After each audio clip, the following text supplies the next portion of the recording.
اعوذ باللہ من الشیطان الرجیم بسم اللہ الرحمن الرحیم۔ میں ہوں سردار عامر ظہیر ایڈوکیٹ اور آپ دیکھیں میرا YouTube channel house of justice. اگر ایک وراثتی پراپرٹی ہے جس میں بھائیوں کا بھی حصہ ہے اور بہنوں کا بھی حصہ ہے، سم ٹائمز ایسا ہوتا ہے کہ بہنیں اپنا حصہ بھائیوں کو یا تو گفٹ کرنا چاہتی ہیں یا سرنڈر کرنا چاہتی ہیں یا پھر ان کو سیل کرنا چاہتی ہیں۔ سیل اس طریقے سے کہ وہ پیمنٹ لے لیں اور انتقال بھائیوں کے نام پر کروا دیں۔ اب اس میں ایک ججمنٹ ہے جس کا آج میں حوالہ دوں گا اور اس کا پراپر طریقہ کار بتاؤں گا کہ وہ کس طریقے سے، اگر آپ نے کوئی بھی بہن ہے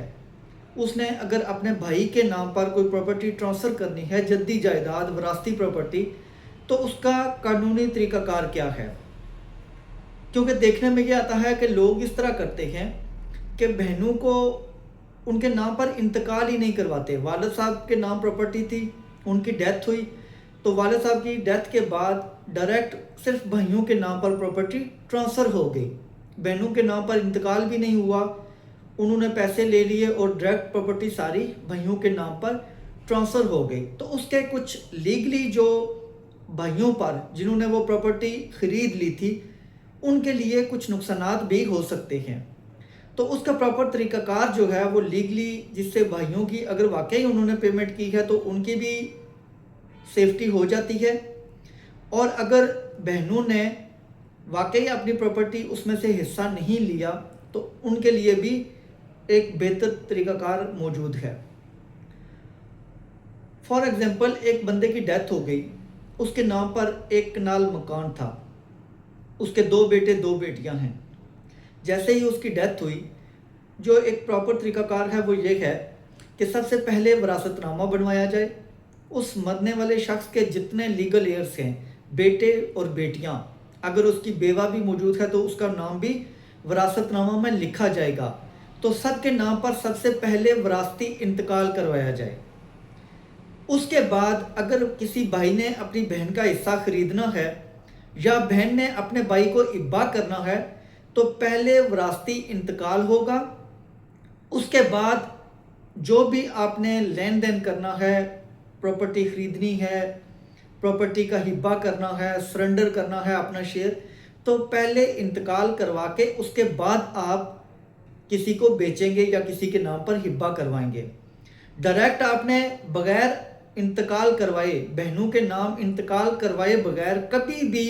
کوئی بھائی وہ پراپرٹی اپنے نام ٹرانسفر نہ کروائے،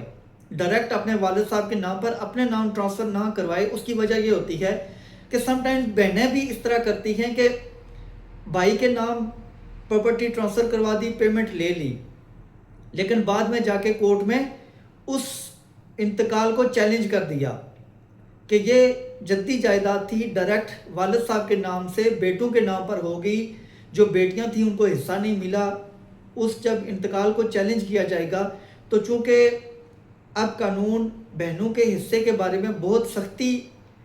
کر دی گئی ہے قانون میں، تو ڈیفینیٹلی وہ انتقال منسوخ ہو جائے گا۔ اگر کسی بھائی نے پیمنٹ کی ہے تو اس کا طریقہ کار یہ ہے کہ آپ بے شک پیمنٹ کرنی ہے، وہ حصہ خریدنا ہے تو خرید لیں، لیکن پہلے آپ اپنے والد صاحب کے نام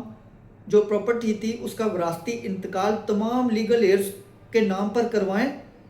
پھر اگر آپ نے خریدنی ہے تو بہن سے اگر آپ اپنا حصہ خرید رہے ہیں تو پراپر اس کی رجسٹری کروا لیں، ڈائریکٹ انتقال نہ کروائیں۔ آپ اس کی پہلے رجسٹری اپنے نام پر کروائیں، پھر اپنے نام پر انتقال کروائیں، تو اس کے بعد اگر بہن